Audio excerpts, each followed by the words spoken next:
नमस्कार सभी को। आज हम संस्कृत की ऑनलाइन क्लास में संधि पढ़ेंगे। हमने पिछले वीडियो में संधि की व्युत्पत्ति कैसे हुई, संधि किसे कहते हैं, संधि की क्या परिभाषा है, संधि के कितने भेद हैं, और उसमें हमने संधि के भेद में स्वर संधि के 5 भेदों को पढ़ा था। आज हम स्वर संधि का 6ठा भेद पढ़ेंगे, पूर्व रूप संधि। कि पूर्व रूप संधि किसे कहते हैं? यदि पदांत यानी शब्द के अंत में ए अथवा ओ के बाद में अ आए तो उसका पूर्व रूप होता है, अर्थात उस आ का लोप होकर के केवल प्रथम शब्द का ए अथवा ऐ शेष रह जाता है। स्पष्टता के लिए लुप्त होने वाले यानी कि स्पष्टता के लिए और अच्छे से समझने के लिए जो लुप्त होने वाला अ है, आ के स्थान पर अवग्रह चिन्ह लगाया जाता है या खंडाकार चिन्ह लगाया जाता है, उसे हम पररूप संधि कहते हैं। अब हम देखते हैं इसके उदाहरण। पहला उदाहरण आता है अन्ते अपि। हमने इसका संधि विच्छेद किया तो अन्ते प्लस अपि। अब यहाँ पर कहा गया था पदांत में, पद के अंत में ए अथवा ओ आए, उसके आगे आ आए तो उसका पूर्व रूप हो जाता है। तो ये पद का अंत ते है, यहाँ पर ये ए आ गया और ए के बाद में आ आया है तो उसका पूर्व रूप ए हो गया। ऐसे ही हमारा अगला उदाहरण है ते अत्र। संधि विच्छेद किया ते प्लस अत्र। अब ये ते में ए, उसके बाद में ये आ आया है, यानी कि ए प्लस अ बराबर ऐ, उसका वो पूर्व रूप हो गया। ऐसे ही हमने अगला उदाहरण लिया मुने अत्र। संधि विच्छेद किया मुने प्लस अत्र। अब मुने में ए और उसके बाद में आ आया है तो उसी का पूर्व रूप हो गया ऐ, तो हो गया मुने अत्र। उसी प्रकार से हमने अगला उदाहरण लिया है विष्णु अत्र। संधि विच्छेद किया विष्णु प्लस अत्र। ये विष्णु का ओ के बाद में आ आया है तो यहाँ पर उसका पूर्व रूप ओ हो गया, तो शब्द बना विष्णु अत्र। इसी प्रकार से सो अवदत्। संधि विच्छेद किया सो प्लस अवदत्, ये ओ है, उसके बाद में आ आया है तो ये उसका पूर्व रूप हो गया ओ, तो शब्द बन गया सो अवदत्। और इस अ के स्थान पर हमने खंडाकार चिन्ह लगा दिया। सब में लगाया हमने इस ये ते और इसके बाद वाला जो आ है इसके स्थान पर हमने खंडाकार चिन्ह लगाया। ये है ते अत्र। अब यहाँ पर ए और उसके बाद में ये आ आया है तो इस अ के स्थान पर हमने क्या कर दिया, ये खंडाकार चिन्ह लगा दिया। यहाँ पर भी हमने इस खंडाकार चिन्ह को लगाया है और इस स्थान पर भी खंडाकार चिन्ह लगा दिया। अब आती है हमारी पररूप संधि। कि पररूप संधि किसे कहते हैं? यदि अकारांत उपसर्ग के बाद में एड यानी कि ए ओ स्वर जिसके प्रारंभ में हो ऐसी धातुएं आए तो दोनों स्वरों के स्थान पर पररूप अर्थात क्रमशः ए और ओ हो जाता है, उसे पररूप अर्थात क्रमशः ए ओ हो जाता है, यानी उसे पररूप कहा जाता है। उदाहरण लिया है यहाँ पर प्रेजते। संधि विच्छेद किया प्र प्लस एजते। अब यहाँ पर कहा गया है कि यदि अकारांत उपसर्ग के बाद में एड यानी ए और ओ हो तो ये यहाँ पर प्र क्या होगी, अकारांत उपसर्ग है और अकारांत उपसर्ग के बाद में ए आया है तो ये यहाँ पर हो गया ऐ, ए बन गया तो शब्द बन गया हमारा प्रेजते। उसी प्रकार से ये यहाँ पर उप प्लस ओषति। ये उप में अकारांत उपसर्ग है और ये उसके बाद में ओ आ गया तो यहाँ पर हो गया ओ, तो शब्द बन गया हमारा उपोषति। अब आती है व्यंजन संधि। की व्यंजन संधि किसे कहते हैं?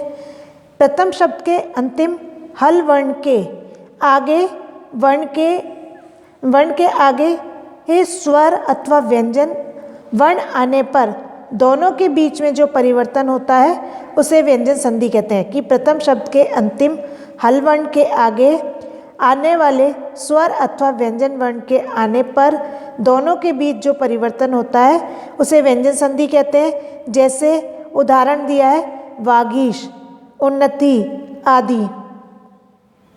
अब हम देखते हैं व्यंजन संधि के भेद। कि व्यंजन संधि के कितने भेद हैं? व्यंजन संधि के निम्न भेद हैं। पहला सचुत्व संधि, षटुत्व संधि, जसत्व संधि, अनुस्वार संधि, परसवर्ण संधि, छत्व संधि और तुगागम संधि। अब हम उन्हीं संधि के भेदों को विस्तार पूर्वक पढ़ेंगे जो हमारे सिलेबस में दे रखे हैं। पहला आता है जसत्व संधि कि जसत्व संधि किसे कहते हैं? यदि पद में वर्गों के प्रथम, द्वितीय, तृतीय, चतुर्थ अक्षर हो तो उनके स्थान पर अपने वर्ग का तीसरा अक्षर हो जाता है। यदि वर्गों का पहला, दूसरा, तीसरा, चौथा अक्षर से परे वर्गों के तीसरे, चौथे अक्षर हो तो उनका अपने वर्ग का तीसरा वर्ण हो जाता है। उदाहरण के द्वारा हम देखेंगे।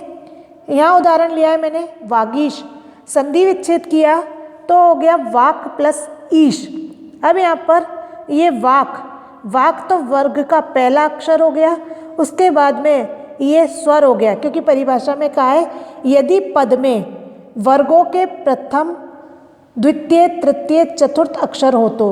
अब ये हमारा पद है, पद का प्रथम अक्षर है, उसके बाद में उनके स्थान पर वर्ग का तीसरा अक्षर हो जाता है, यानी कि उसके बाद में कोई स्वर हो और वर्ग का तीसरा, चौथा, पांचवा अक्षर हो तो उसका अपने वर्ग का द्वितीय, तृतीय अक्षर हो तो वर्ग का तीसरा अक्षर हो जाता है। तो ये क वर्ग है, क वर्ग का पहला अक्षर है और उसके बाद में स्वर है। स्वर होने के कारण ये अपने ही वर्ग का तीसरा अक्षर ग हो गया, यानी कि वर्ग आपके 5 होते हैं। अब क वर्ग का तीसरा अक्षर ग हो गया, क ख ग आता है, तो ये यहाँ पर तीसरा अक्षर ग हो गया, शब्द बन गया हमारा वागीश। उसी प्रकार से अगला उदाहरण लिया मैंने जगदीश, संधि विच्छेद किया जगत प्लस ईश। ये त है और ये ई है, यानी कि त के बाद में स्वर आया है और उसके बाद में इसी वर्ग का तीसरा अक्षर द हो जाएगा, तो हो जाएगा आपका जगदीश। अब त थ द ये आपका वर्ग का तीसरा अक्षर हो गया। तीसरा अक्षर होने के कारण से शब्द बना हमारा यहाँ जगदीश। उसी प्रकार से अगला उदाहरण लिया हमने दिगंबर। दिगंबर में हमने संधि विच्छेद किया दिक प्लस अंबर। ये वर्ग का पहला अक्षर है, उसके बाद में स्वर है, तो यहाँ क वर्ग का तीसरा अक्षर ग हो गया, शब्द बन गया हमारा दिगंबर। हमने देखे हैं कि वर्ग जो होते हैं वो 5 होते हैं, क वर्ग, च वर्ग, त वर्ग, प वर्ग, ठीक है, और उसी का ये क वर्ग का तीसरा अक्षर हो गया ग, तो यहाँ पर आ गया दिगंबर। अब आता है व्यंजन संधि का दूसरा भाग, यानी दूसरा भेद अनुस्वार संधि। यदि पद के अंत में माँ हो और उसके आगे कोई व्यंजन वर्ण हो तो माँ का अनुस्वार, यानी कि जो बिंदु होता है अ की बिंदी लगती है, अनुस्वार हो जाता है। परंतु सामने वाले पद का प्रथम वर्ण यदि स्वर हो तो अ के सामने वाले पद का प्रथम स्वर वर्ण मिल जाता है। उदाहरण यहाँ पर लिया हरिम प्लस वंदे। ये पद के अंत में माँ आ गया, माँ के आगे व आ गया। यहाँ पर बोला गया है कि माँ के आगे पद का प्रथम स्वर वर्ण मिल जाता है, यानी कि अनुस्वार हो जाता है। कोई भी व्यंजन वर्ण हो तो ये माँ है और उसके माँ के आगे व्यंजन वर्ग आ गया। व्यंजन वर्ण होने के कारण से ये जो माँ है, माँ का अनुस्वार हो गया, शब्द बना हरिम वंदे। हमने इस माँ के स्थान पर ये अनुस्वार लगा दिया। उसी प्रकार से दूसरा उदाहरण लिया हमने ग्राम गच्छति। संधि विच्छेद किया ग्राम प्लस गच्छति। अब ये माँ है, माँ के बाद में यानी कि ये व्यंजन वर्ण आ गया। व्यंजन वर्ण होने के कारण इस माँ का अनुस्वार हो गया, शब्द बन गया यहाँ पर ग्राम गच्छति। ये ग्राम गच्छति हो जाएगा। फिर है त्वम पठसी। त्वम पठसी, अब यहाँ पर त्वम प्लस पठसी हो गया, ये माँ है। अब माँ के बाद में व्यंजन वर्ण आ गया तो इस माँ का अनुस्वार हो गया, ये शब्द बन गया त्वम पठसी। अब आता है व्यंजन संधि का तीसरा भेद पर सवर्ण संधि। पदांत अनुस्वार के बाद किसी वर्ग का कोई भी व्यंजन हो तो अनुस्वार को उसी वर्ग का 5वां वर्ण हो जाता है, इसे पर सवर्ण संधि कहते हैं। उदाहरण लिया मैंने यहाँ पर शांत। शांत का संधि विच्छेद किया तो शाम प्लस त। अब क्या कहा गया है यहाँ पर, अनुस्वार के बाद किसी वर्ग का कोई भी व्यंजन वर्ण हो तो उसी को उसी वर्ग का पांचवा अक्षर हो जाता है। ये यहाँ संधि विच्छेद किया शाम और प्लस ता, तो ये ता का पांचवा अक्षर यहाँ पर हो गया ना। मैंने बताया वर्ग 5 होते हैं, अब ये ता वर्ग का पांचवा अक्षर हो गया ना। ता था द ध ना, ये पांचवा अक्षर है, तो पांचवा अक्षर ना होने के कारण शब्द बन गया शांत। फिर आता है गंगा, संधि विच्छेद किया गम प्लस गा, अब यह गा है, अब यहाँ गा वर्ग का पांचवा अक्षर ड है, तो शब्द बना गंगा। उसी प्रकार से यहाँ पर ये सिंधु दे रखा है, संधि विच्छेद किया सेम प्लस धू, अब ये ध है, तो ये त वर्ग का त थ ध न, तो ये यहाँ पर पांचवा अक्षर ना हो गया, शब्द बन गया सिंधु। उसी प्रकार से अगला उदाहरण आया दंड, संधि विच्छेद किया दम प्लस ड, ये ड हो गया, तो ये इसका पांचवा अक्षर ण हो गया, तो यहाँ पर शब्द बना दंड। अब आती है हमारी तीसरी संधि विसर्ग संधि। स्वर या व्यंजन के आगे रहते विसर्ग में जो विकार उत्पन्न होता है उसे विसर्ग संधि कहते हैं, जैसे को अपि, जनाश्च, नमस्ते आदि। अब आते हैं विसर्ग संधि के भेद। विसर्ग संधि के निम्नलिखित भेद होते हैं। पहला उत्व संधि, सत्व संधि, रुत्व संधि और लोप संधि।